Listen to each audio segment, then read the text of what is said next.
awesome. I was on an adventure and I got 50 gold. That's awesome.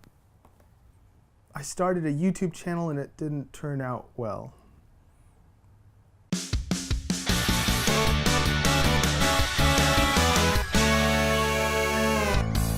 Hey everyone, welcome to GameGorgon. My name's Indigo. And I'm Krug. Today we're going to be talking about Xanathar's Guide to Everything, the newest D&D supplement book that just came out. And, I'm not even going to hide my feelings. I'm not even going to tease you at the beginning and then tell you my answer at the end. It's f***ing great. It is. It is. Honestly, I'm gonna start off by explaining how much I love this.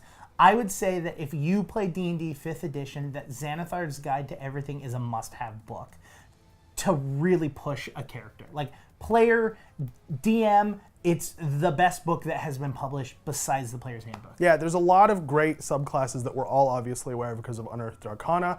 There's a lot of great tools for DMs, traps, and designing super complicated traps, designing simple traps. There's a lot of rule clarification stuff. Like, if you're a flying creature and you get knocked prone, are you able to flap your wings and recover? And there's math, per 10 feet of your fly speed, you lose this much speed as you fall because you're flapping your wings.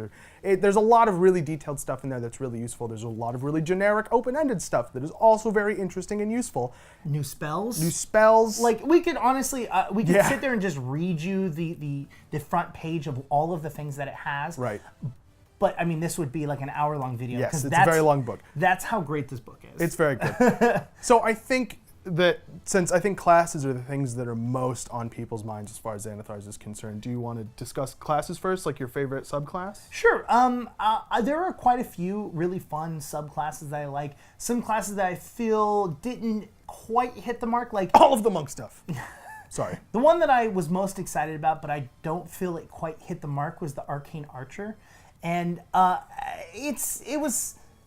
said Archer. Yeah. No, I just got the pun. Are you serious? Hitting the mark? It was really strong. A lot of the magical arrows that they can cast were really strong. Yeah. Added a ton of flavor. Yeah. But the problem is that they get 2 uses a day of the arrow. Yeah, that's not a lot. Even at low levels, that doesn't seem like enough to really add that much flavor. I mean, at low levels, I get it. What it should have been is throughout the leveling of the Arcane Archer, you get additional known arrows that you can cast, and I feel it should have been additional known slots, maybe. Yeah. Maybe you get 1 arrow each that you can use, or maybe you get, you have 3 you get to know all of the arrows, but you only get 3 uses. I don't know. I just feel like higher level only having 2 uses of the arrow just kind of... I was expecting it to feel more like a caster, where you have slots and you have arrows and you get to spend your slots on your arrows, and if you use a higher level slot, the arrow does more.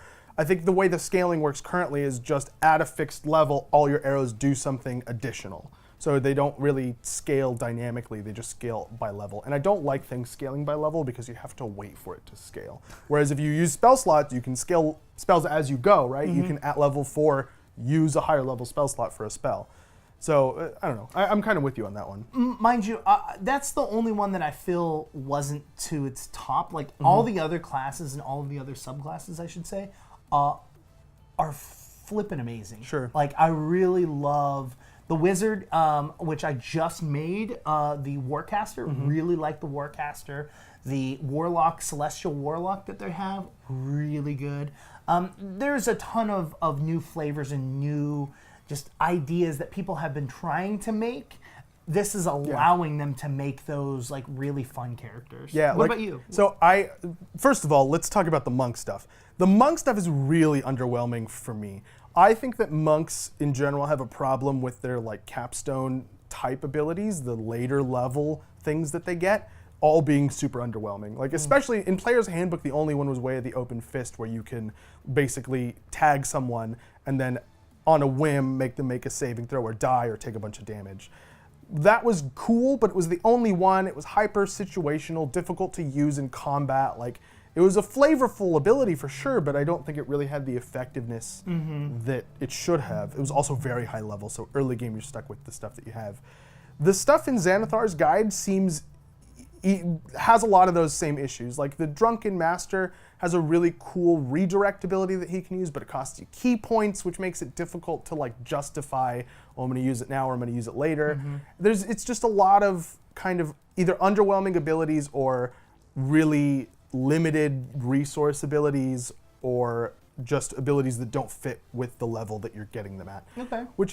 That's where I am with it. Maybe people will disagree with me, maybe not. Way of the Sun Soul also is just, oh God. If you're gonna play Way of the Sun Soul Monk, just play a sorcerer or a wizard. It's not worth picking monk for that subclass. But my new favorite subclass, hands down in Xanathar's Guide, is the Paladin Oath of Redemption.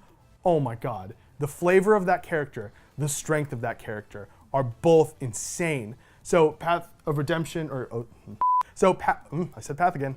It's not Path. So Oath of Redemption is a paladin who thinks violence is the last resort and doesn't want to be violent. So he gets a lot of bonuses to persuasion using his channel divinity. He can also rebuke violent characters. So for example, if you see someone attack one of your allies, you can do damage to them as your reaction. And his abilities complement the flavor of the character so well. And then his capstone is just the most OP, just like gain damage resistance to everything and never take any, and when somebody hits you and you do all the damage back to them or part of it and just all these OP things as long as you're not attacking them. It's so cool. You just walk into the middle of a fight and things are just bouncing off of you and you're just calm like, hey, can we talk about this? Ping, ping. Look, seriously, like I think we can come to some sort of ping, ping, ping. Like, just give me a chance to win you over with the ping, ping, ping. And then you go ham. It's so cool. I love it so much. I'm playing it in every campaign from now on for the rest of my life, even in non-D&D things. He's going to play it in Pathfinder. Play it in Pathfinder. And Starfinder. Play it in Starfinder as well. Don't care. Crowfall. And play it in Crowfall. Gonna add it to Crowfall. Play it in Overwatch. The thing that I think that players will like the most after classes and spells, I would say, is the backgrounds. So a lot of players, at least that I play with, usually don't have the most concrete backgrounds or don't really like to spend a ton of time coming up with, well, this is where my family lived and this is what we did and this is why I'm here. Like, it's usually just like, both my families died or my tribe was killed and now I'm an adventurer. Like, That's like 99% of my players, right? I really loved this system of rolling for not only your age, your background, your ideals, but also finding out how many siblings you have, where you were born, how big your house was, like was your family wealthy, and then the one thing I love the best is based off your age, you get to roll a dice for life events and determine the different types of life events you have. So I hadn't read through that section, and he and I had started a campaign yesterday for Xanathar's Guide, and I said that I was 60 or something like that, and I had so many life events. It took us. Tomb of Annihilation. Oh yeah, it was Tomb of Annihilation. That's important to say out loud. It was Tomb of Annihilation. I had so many life events. It took us like 20 minutes to go through all of them, just because I was old, and I didn't even think about like, oh, that's. You probably were just like, I want to play an older character, so you're like, I want to play 50. Yeah. And they were like, okay, cool, roll a d8, and then you rolled a d8, and then you rolled an 8. Yep. So we got 8 separate life events that all have their own separate table that we can roll on. Yep.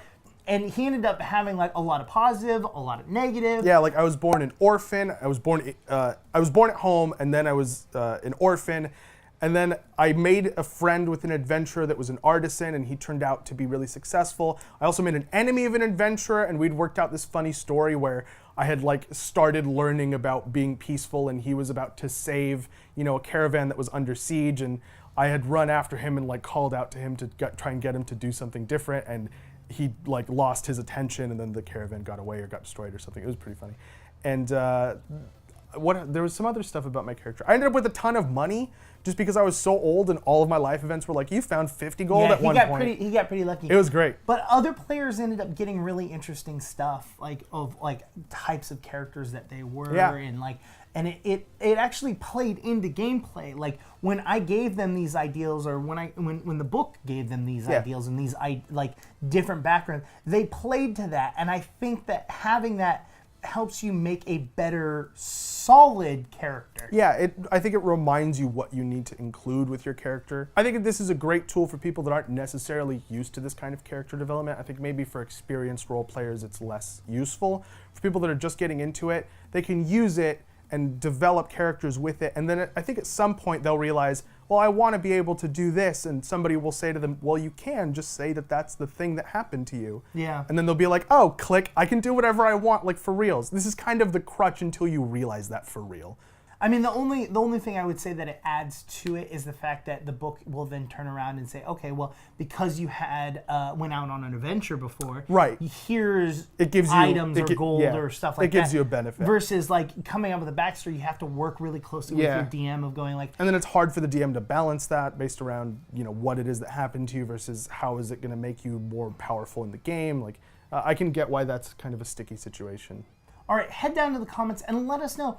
What is the subclass that you guys want to play the most? Or, if not that, what is the subclass you feel missed the mark the most? While you're down there, hit the like button, hit the subscribe button, hit the bell, and share it with all your friends. I've been Indigo, and you guys can reach me on Twitter at IndigoQT. I'm Krug. You can get me at KrugQT on Twitter. You can also get both of us at _QueueTimes. We've been GameGorgon. We'll see you all next time. Bye.